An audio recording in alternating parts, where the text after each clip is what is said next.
paid commercial program. Views expressed belong to its participants and are not necessarily those of the management and staff of WRAL or Capital Broadcasting Company. It's time for answers to your medical questions. And get an inside look at the latest in healthcare, medical technology, and treatments. This is Rex on Call. Welcome to Rex on Call Live on WRAL. I'm Kim Dean Holderness for Rex Healthcare. Are you ready to grill our experts? Today, our focus is on healthy habits for a healthy heart. If you're watching us live now and you have questions concerning heart health and how to start or maintain a healthy lifestyle, give us a call. Your questions may be answered here live on our program by our experts. In Wake County, call 919-744-3876. Outside of Wake County, call toll-free 877-277-6252. If you're watching us as we're streaming live on WRAL.com, email us your questions at rexoncall@rexhealth.com. You can even find us on Twitter. Send us a message at Rex Healthcare, #RexOnCall. The experts answering your questions today are cardiologist Dr. Bruce Usher from Rex Heart and Vascular and Dr. Joel Schneider from Wake Heart and Vascular. And what better way to start a show on building healthy habits for a healthy heart than with heart-healthy summer cooking options. We did some backyard grilling with Rex Healthcare's Director of Culinary and Nutrition Services, Jim McGrody, and Executive Chef for Rex Healthcare, Ryan Coughlin. Take a look. Cedar plank salmon, baby bok choy. These men are here to prove there's more to backyard grilling than hamburgers and hot dogs. Summer cooking season to me is being able to get out of the house, get into the fresh air, get up, sit by the pool, and cook some delicious, healthy meals. You don't always have to grill on your grill. Use it as your kitchen. There's times where I set up my grill, I set up a sauce pot, a saute pan as well. So I don't limit to myself to just grilling vegetables. I could be grilling a nice pork tenderloin, but I could be heating up the sauce at the same time in a small sauce pot. This way you're not making a mess in the kitchen. You're utilizing your backyard as well. This day we made two different types of fish. First up, cedar plank salmon. Really simple way to cook salmon. It's delicious too. You take a cedar plank, you can get them anywhere, Lowe's, Walmart, any of them sell them. Soak them for about 30 minutes so they're nice and wet. So that helps it doesn't catch on fire and it gives a nice smokiness to it. It's very simple. You're going to take our salmon, skin side down, lay it on the plank. Season with salt and pepper and brush with a wasabi mustard mix and top with brown sugar. So if you're afraid of your fish cooking or sticking on the grill or falling through the cracks, this is a simple way to do it. Just put it right there and it cooks nice and slow, which gives the fish a lot of moisture, and it's a beautiful way to do it, very simple. Next, a whole red snapper. Brush with olive oil on the inside and out. Season with salt and pepper. Real simple. We're just going to stuff a few lemons in there. And what we're going to do is really kind of cool. So we're going to do a banana leaf from one of my banana trees back here. Add lemongrass and more lemons. And what's going to happen is it's going to steam inside of that banana leaf. It's a very healthy way to cook. Both fish cook in about 15 to 20 minutes. Now on to the vegetables. The secret? Cook what's in season.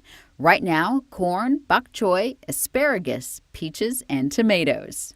Similar to cutting a steak, if you were to take zucchini, you want to cut it a little thicker because you don't want it to burn up on the grill. Vegetables have a lot of moisture inside, so if you cut them a little thicker, it gives it a chance to stay juicy on the inside and they still get those nice grill marks on the outside.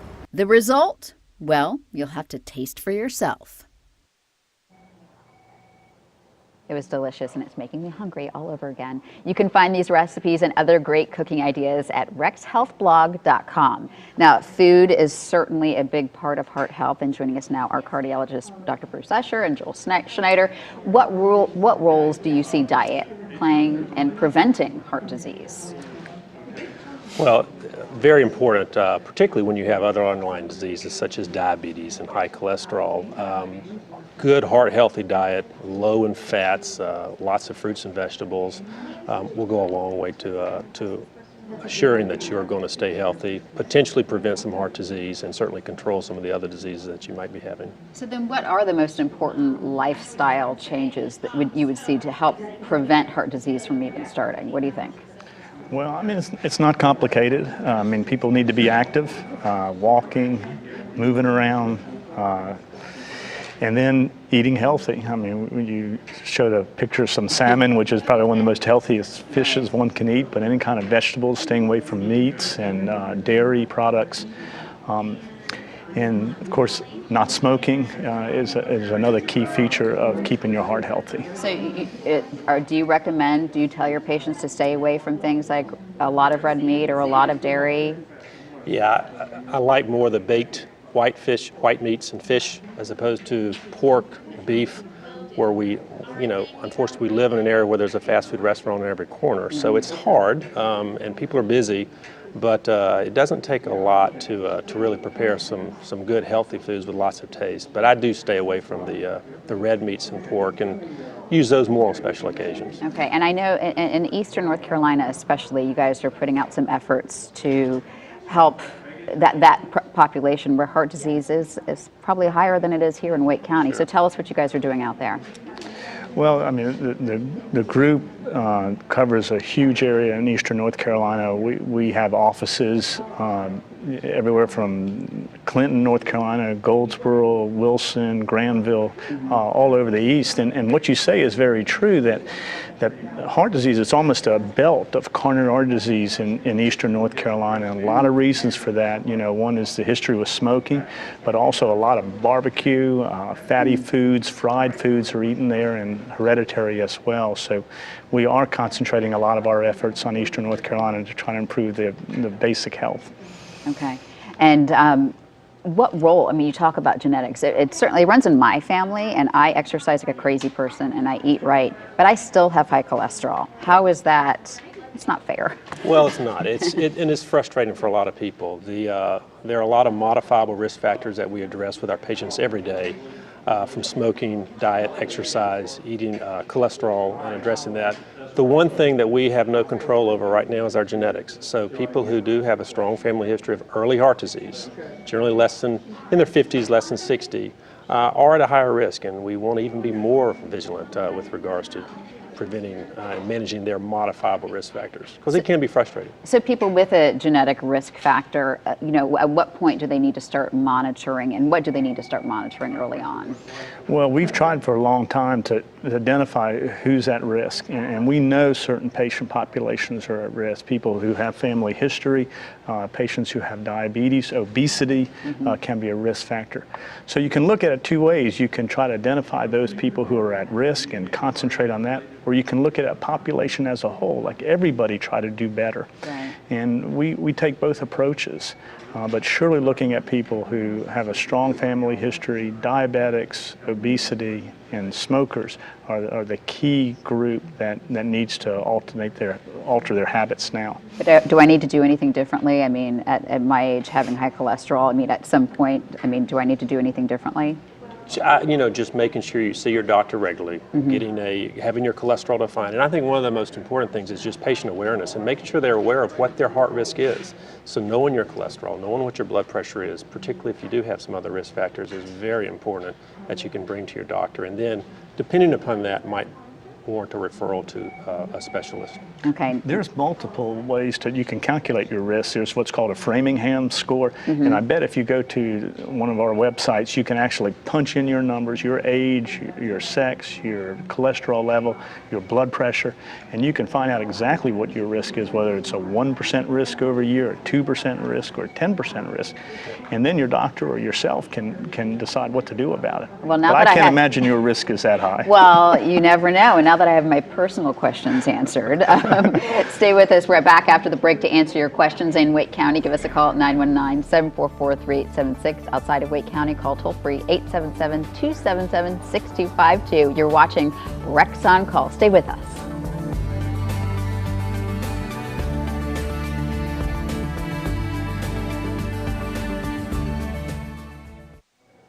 Welcome back to Rex on Call live here on WRAL. To reach us, to dial those phone numbers right there on your screen. Let's take these questions. This is from Lily in Raleigh.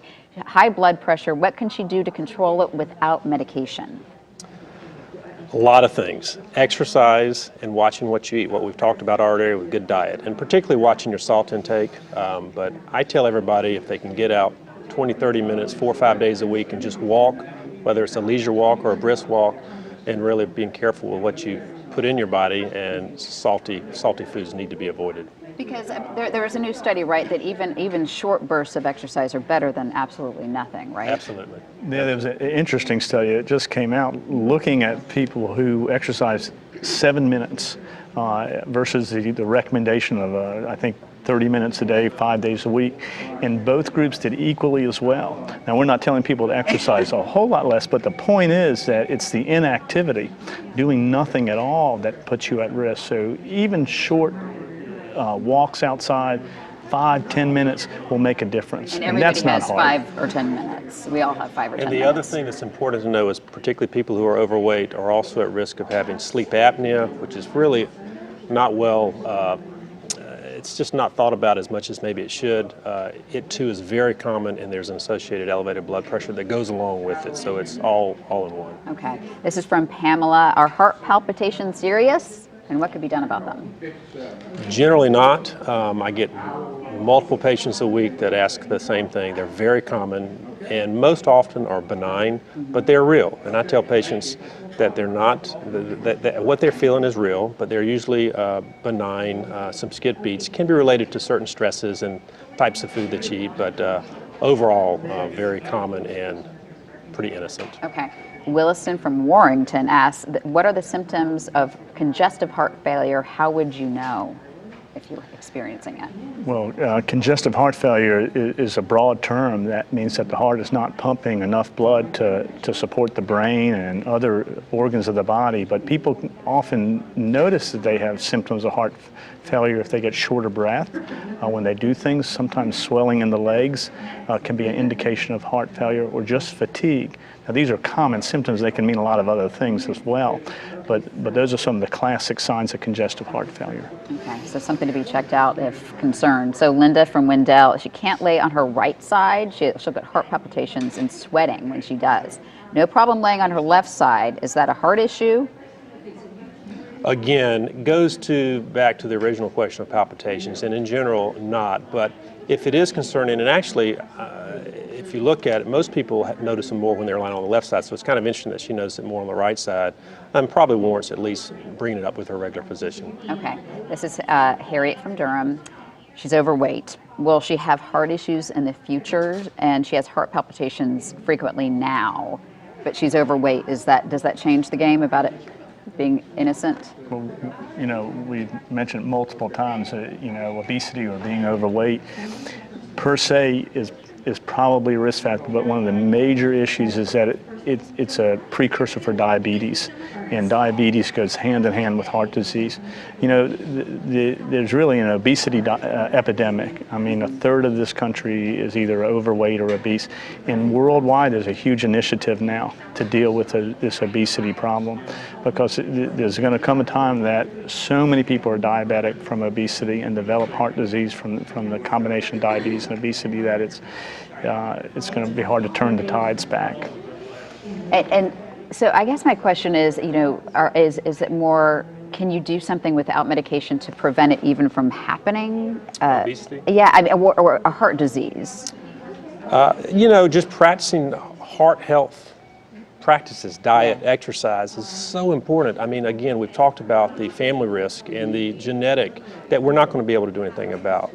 But But it seems so simple what you're saying. So oh it's simple to say it. So what are we missing here? Well, it certainly is easier said than done, and I think people are very busy, and it's just finding that time to set aside to be healthy and practice healthy habits such as walking and exercise is so important. Changing diet habits, they're ingrained in people from when they're a kid, and so it's again we live in a society where we have so many access to easy food such as fast food, and I think it's tough. So we need to really work on that. Okay, we'll be back with. I want to get that right after the break, because we're going to go after the break, and we'll be right back. This is Rex on Call. Welcome back. This is Rex on Call, and you had a thought right before we went to break. Well, just a quick thought. You asked what are the easy things to do, and one of the things is just to cook at home, stay away from fast food restaurants, stay away from restaurants in general as best you can, because cooking at home is a lot healthier than eating out. Or at least know where their food is coming from and how they're preparing it. Hard to know. I'm that annoying person that I always ask a lot of questions in restaurants. Okay, let's get to these questions. This is Jean from Nash County. Heart patient since 2008. She really likes hot peppers, eats a lot of them every day. Does this interfere with a pacemaker? No, I don't think eating hot peppers will interfere with a pacemaker. However, there may be a reason she eats the hot peppers. Hot peppers release endorphins, which is sort of your natural pain-releasing mechanism, or almost a morphine-like substance. And probably when she eats hot peppers, she does feel better. And but tell her not to overdo it with the peppers. Don't overdo it with the peppers. Okay, Barbara from Hope Mills had 2 stents put in last year. How often should you see a cardiologist after a stent is put in? We generally like to follow our patients after coronary stenting. My practice is following them at least twice a year, certainly annually, just to make sure they're on the right medical regimen, taking the right medicines, and the primary care physician usually is going to follow the cholesterol and all that kind of stuff. But I do think it's important to keep regular cardiac follow-up particularly after interventions such as stents. Okay, this is Sylvia from Raleigh. Last week, FDA issued a report about salt for cardio patients, that salt is okay. Does that change any of your patients' regimen based on this finding? I saw an eye roll right there. Well, it's a tough one, and I have several patients who have cited that to me. But I think the big issue with salt is, particularly if you do have underlying high blood pressure or congestive heart failure, salt is really a no-no, and we have to be cautious with the intake because it can affect how we're going to manage it. Okay, this is Larry. He's 6 years old. Cholesterol is 132, but blood pressure is 80/66.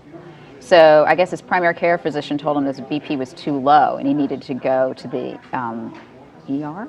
What's the normal range for a blood pressure? Well, a normal blood pressure would be somewhere the top number about 120, but it doesn't necessarily. If he's a very active person, his blood pressure may run low, and if he's feeling poorly, maybe that would be the reason to go to the emergency room. But just because your blood pressure is low doesn't require medical evaluation. In fact, some people think the lower the blood pressure is, the longer you live.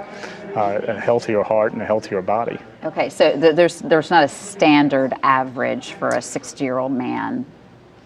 Well, probably the standard average we'd like to see is typically in that 120 to 130/70 range. But my philosophy is blood pressure is too low when you can't stand up and you're dizzy. So, I mean, if you're not having any symptoms, that blood pressure is fine. Okay. There's Darlene from Zebulon wants to know what she can do to get her cholesterol down without meds. This is another conversation.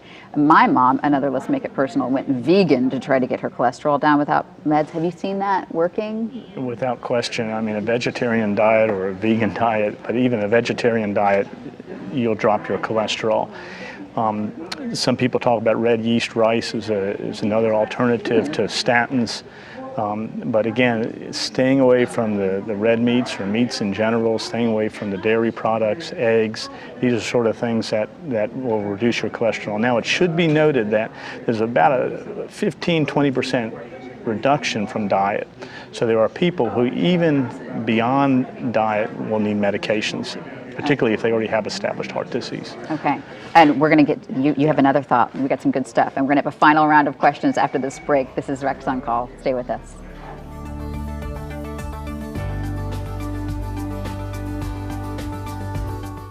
Welcome back to the show. This is Rex on Call. We're taking a final round of your questions. You had a thought real quick. Yeah, the only other thing was that even if you do all the right things for your cholesterol, some people do have inherited and genetic reasons for elevated cholesterols that will be very difficult to treat despite doing all the right things. Still shouldn't go out to eat fast food all the time. That doesn't help. Okay, this is a question from Phyllis in Fayetteville. Has congestive heart failure, overweight, and was told has a 45% blockage in her heart. What can she do? Well, many people have coronary artery disease and have plaque buildup. They can have blockages ranging from 20 to 99%. We really don't believe that a blockage less than 70% is causing any symptoms per se or causing congestive heart failure. But it is an indicator that she needs to work with her physicians in terms of making sure cholesterol is well controlled. She's on the right exercise program, diet, so that 40% doesn't become a 90% blockage. Okay. This is from Gregory in Durham. Has high cholesterol, a pacemaker, takes medication for cholesterol and hypertension. What can he do to control cholesterol because the medication alone is not working? Yeah, and that's a question that depends upon the types of medications. There are a lot of different classes of medications that we can use, particularly not everybody responds to one class, but exercise and eating right on cholesterol medicines, I would say get in touch with your doctor to discuss alternative drug options and see which ones have not worked and maybe Yeah, because there's different medications. Absolutely. So Freddie from Elm City has arrhythmia. Does this cause dizziness and disorientation? Serious arrhythmias can. Okay, that's the short answer. Like it. This one's Jacob for Dr. Usher. Are eggs good or bad for cholesterol? Has heard conflicting info. In general, lots of eggs. I don't advocate eating too many eggs. Right. There certainly is some protein in eggs, and it depends upon how you prepare your eggs. But I try to, in moderation, is probably okay, but Not every day. Not every day. Okay. This is Viola from Raleigh. Pulmonary embolism has had 2 in the last year. What are the signs other than shortness of breath? Well, chest pain can be a sign. Shortness of breath is the major one, but 2 pulmonary embolies in 1 year, she should definitely speak with her physician and make sure they have her on the right preventive medications. Okay. Ernest, dairy products, does that mean milk and cheese, low-fat milk? Could you choose low-fat milk and low-fat cheese? Is that better than Yes. full fat? Absolutely. No doubt about it.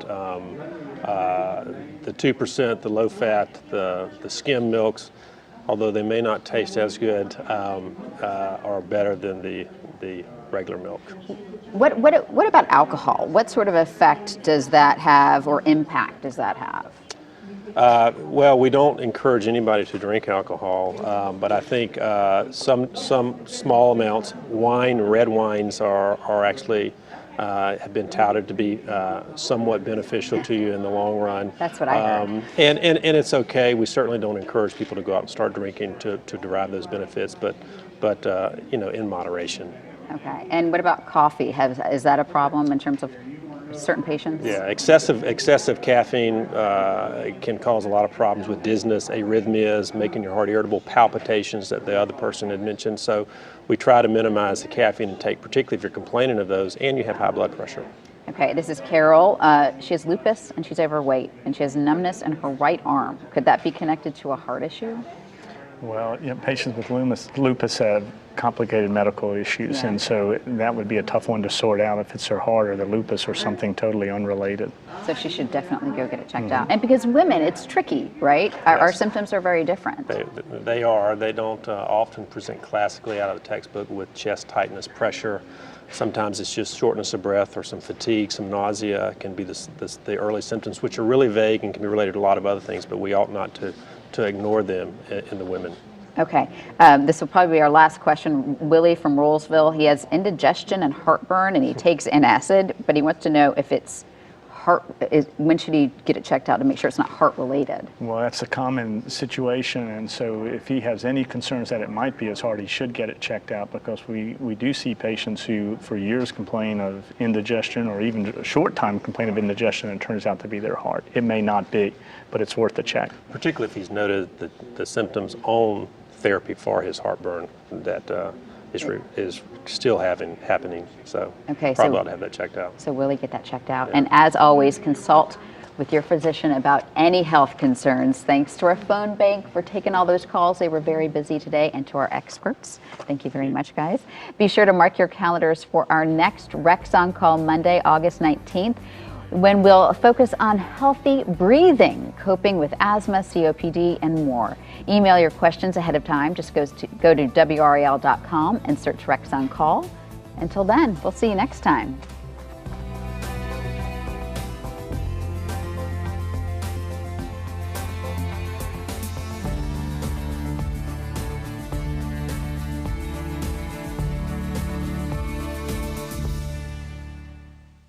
This has been a paid commercial program. Views expressed belong to its participants and are not necessarily those of the management and staff of WRAL or Capital Broadcasting Company.